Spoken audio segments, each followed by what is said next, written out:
Okay, what we have here is a demonstration of my idea. And I thought of this idea about 15 years ago after seeing the Nova special. I was watching these engineers that obviously didn't seem to have ever moved anything heavy, try and figure out how to distribute the weight. I was quite surprised that they were engineers because they didn't seem to know what they were doing. And I have a lot of experience moving heavy things, and they had the fulcrum in the wrong spot. So I said it wouldn't be easy if the fulcrum was right at the turning notch, which they seem to be ignoring. This is the turning notch, and they use the turning notch basically as a mark that the corner had a hit and not necessarily as the turning notch.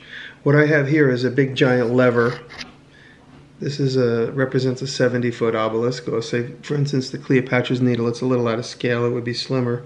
I built basically a crane that represents 2 times the height of the Cleopatra's Needle. By simply pulling on the rope, this rope would be hundreds of feet away, several ropes being pulled by a team of people. What we basically have is a big giant right triangle, and the short side of the right triangle is the obelisk, and the longest side is the crane or the big lever. And we have a team of people pulling this rope from hundreds of feet away. There'll be several ropes. And then you have a team of people holding it from going too far on this side as well. So it's turning in the turning notch the whole time. And people are pulling it until it stands up.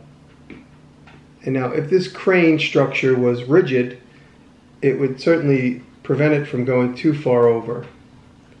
But the fact that it just kind of was trying to think in the terms of what was available at the time, and here I have it, all the ropes in tension.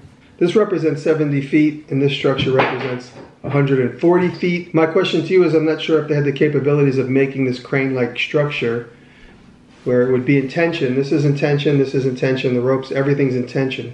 I know they didn't have nails, but were the Egyptians able to build a structure like this tall, 140 feet, basically twice the height of the Cleopatra's Needle, to create all this leverage, which I'm fairly confident would do the job? What I want to know is if you think this is a valid idea, I want to try and demonstrate it in a more sizable demonstration. Maybe this would be a piece of stone 40 feet or 50 feet, and we try and raise it with a wooden structure, basically like this, with ropes and a wooden crane. Thanks for the time.